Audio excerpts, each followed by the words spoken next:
All right, you see that number? You see that number right there? It says 602, 602 calories burned.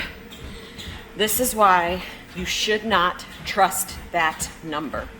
Right, so let's talk a little bit about why you should not use cardio, long cardio sessions for fat loss or weight loss. So 99% of the women and men who come to me, they are looking for weight loss as their number one goal. And what have we all been told over the years is that we need to eat less and exercise more. And we are typically told that cardio is the way to lose weight. Unfortunately, this is wrong. And if it worked, we would see that our society would be much healthier and much thinner. But that is not what has happened for us. So we were given bad information. So I'm going to talk a little bit about why cardio is not good for weight loss. So cardio, first, I want to make sure that we are discerning between types of cardio. So the cardio that I'm referring to is the cardio that Jane Doe and John Doe, they go out and do for fat loss or for weight loss when they're like, man, I need to lose some weight. And they're like, well, I'm going to take up running, or I'm going to get on the elliptical, or I'm going to go swimming. And these are typically things that you would do like at a slower pace, but you're doing them for like an hour or more. I'm not talking about HIIT cardio, so that's high intensity interval training. That's different than the long, slow cardio. I'm not talking about strength training. Those things are a little bit different. So I'm talking about the long distance, slower pace cardio that you would do for like an hour at a time. And for the purposes of this conversation, I am lumping all of that long distance cardio into running. So you're going to hear me say running, but that means like if you jump on the bike, if you jump on the elliptical, if you get in the pool and you go, any of these things that you would do for an hour or more, and your goal is weight loss, that's what I'm talking about. So the reason that long distance and these low, slow cardio sessions are not a great way to lose weight is because your body eventually becomes more efficient at those activities. What that means is that at first, like if you're totally new and you wake up one day, you've never run a day in your life, and you decide, I'm going to start running an hour every day for the next year. Now, even if it's 3 days a week, okay, you go from not running at all, and all of a sudden you start running, and you're being fairly consistent, and you're doing this for a year. So at first, yes, this is a novel stimulus for your body. You are going to burn calories. So what you see on the readout on the machine at the gym, if you have entered your other stats, like your sex, your weight, your height, that kind of thing, it's going to be maybe fairly accurate on how many calories you burn.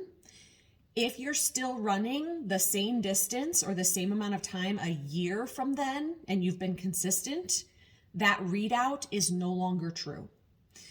Your body learns to burn fewer calories. And if you're an athlete, this is what you want. You want your body to expend less energy to get you the distance you want to go. So this is actually a good thing if you're an athlete who's competing in a marathon or a triathlon. It's what you want. If you are after weight loss, which most people who are running or doing these long distance cardio activities, they're after weight loss.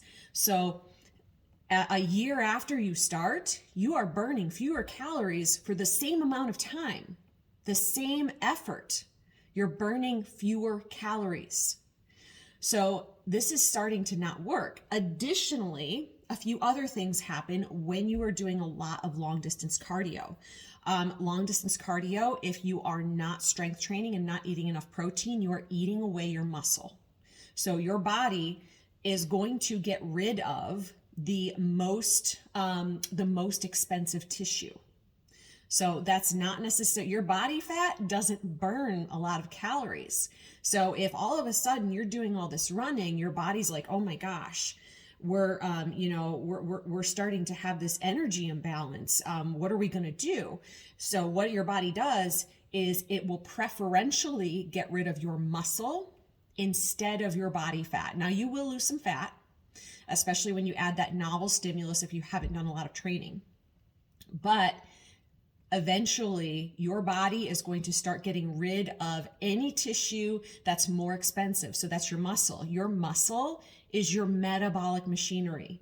If you are losing muscle, you are burning fewer calories at rest. So there's that.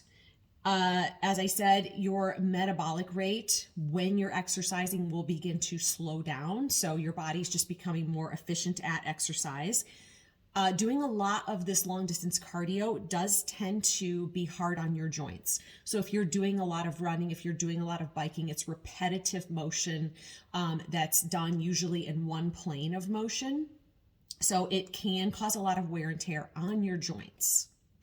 Additionally, for a lot of people, you may have noticed if you started running, your hunger levels will start to go up. You will start to have more cravings. Your body is trying to create this, it's trying to get your body back into an energy balance. So you will tend to feel more hungry. So I see people who run, they'll look at that readout on their treadmill and they'll be like, oh, well, I burned 600 calories in this session.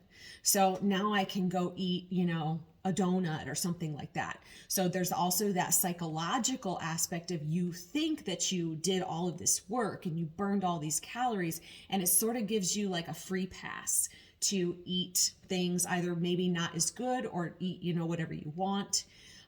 Or you just feel more hungry because your body, again, is trying to get you back into more of an energy balance. So there's those things. So long term, as far as weight loss goes, doing these long distance slow cardio sessions, it ends up being counter to what you want to achieve. Now, who should do cardio? And you probably saw in that first part of the video where I was on the treadmill for almost an hour doing a session. The treadmill said I had burned 600 calories. I know that because I am a highly trained person. Like, I've been doing cardiovascular workouts and strength workouts for 10 plus years. Like, I know that my body is not burning 600 calories during that hour-long session anymore. I'm probably burning more around 400. So again, I don't even pay attention to those readouts because for me, cardio is not about calorie burn. It used to be because I used to think that was the way, but I don't do it for that purpose anymore. So here's who should do longer distance cardio. Athletes who are training for an event. If you are training for a marathon, yes, you absolutely have to do those longer training sessions. You are going to have to put in the miles and the hours running. Same thing with triathletes or any other sort of long distance athletic event. You do have to put in your miles and your hours. You just need to understand that it's not going to help you with weight control. So a lot of people get into those sports because they're like, oh, I want to lose weight, so I'll train for a marathon.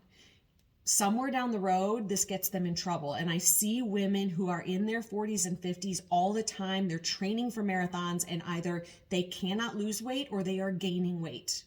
And I know that sounds crazy because they're putting in all these miles, but they're losing their muscle.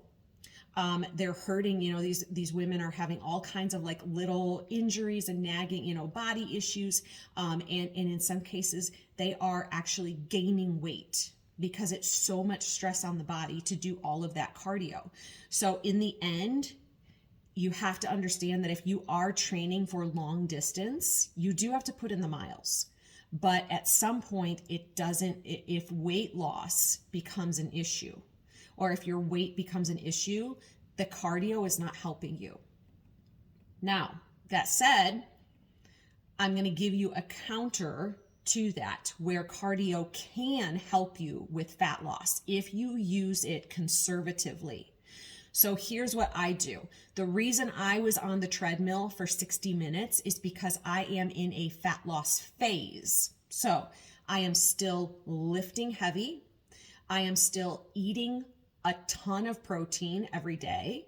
And because I'm in a 6-week phase leading up to a vacation, yay, I'm in a a 6-week phase where I'm trying to just lean out and lose a little bit of body fat right now. So I utilize cardio for 6 weeks. So very, very short term. I do not want my body to get used to doing an hour of cardio every day. And I never do an hour of cardio every day. So for me, like, I'm still lifting 4 days a week, and I stick with those workouts. That's the main part of my training. I do 4 lifting workouts per week because I want to maintain the muscle that I've built, because I know that that's what's burning most of the calories in my body. So I'm lifting 4 days a week. I'm doing 1 long distance cardio session. So today was that session for me. It was about 60 minutes long, and I'm going back and forth between a brisk walk and a jog. So it's 5 minutes brisk walk, 5 minutes jog. And then I might play with a little bit of incline too during that session. And then I'm doing 1 high intensity interval training cardio session per week. So 4 days of lifting, 1 day of long distance cardio, and 1 day of HIIT training. So that's a fat loss phase, but that is only going to last for 6 weeks or less. I'm not going to keep doing those long distance cardio sessions. I'm not even probably going to keep doing the HIIT sessions. So I'm always going to lift weights, always, because I know that I need to maintain my muscle. So again, that's my feeling on who should do cardio. I also will say that there is a brain component to this. On my non-lifting days, I have gotten to the point where exercise is such an important part of my life, and mentally it keeps me so focused and it makes me feel so good that I like to do a little bit of something every day. So sometimes I will just like throw in 20 or 30 minutes of cardio even on an off day. But again, it's never super hard. I'm not usually getting super sweaty. This is more like I'm going for a brisk walk. Or I might do some incline work on my treadmill, that kind of thing. It's really not necessary. It's not about burning calories for me anymore. It's really about the brain benefits. It just makes me feel amazing. So that's why I'm doing it. I will also say, in addition to that, some people will do a lot of cardio under the guise of, well, oh, it's healthy for your heart. Do not confuse heart healthy cardio with this long distance cardio that is where you think you're going to lose weight. So if you are running for an hour, that is not for heart health. Okay. Your motives are somewhere else. So it's either weight loss, or you're trying to get ready for some athletic event. If your goal is a healthier heart, you don't need to run. You don't need to do something that is so pounding on your body. You need to go for a brisk walk for 30 minutes every day, preferably outdoors. You don't need to push yourself that hard for heart health. So don't get those two things confused. I am always telling people, go outside, do 20 to 30 minutes of brisk walking. That's your cardio, okay? That's for heart health. So that's pretty much my take on this whole idea of doing cardio for the calorie burn. So my advice to you, if your goal is weight loss, strength train. Don't ever miss your strength training workouts. That should be the base of your fitness pyramid. Just above that should be walking 20 to 30 minutes daily for heart health, not for calorie burn. And then occasionally, if you're trying to lean out a little bit further, add in some extra cardio, add in some HIIT sessions, but don't do that long term. Do that in a phase and then quit doing that. Okay. If you have questions, if you need help with programming, let me know. You can contact me at kellybailey1980@gmail.com. You can also comment in the section below. I hope that you found this helpful. So have a great day.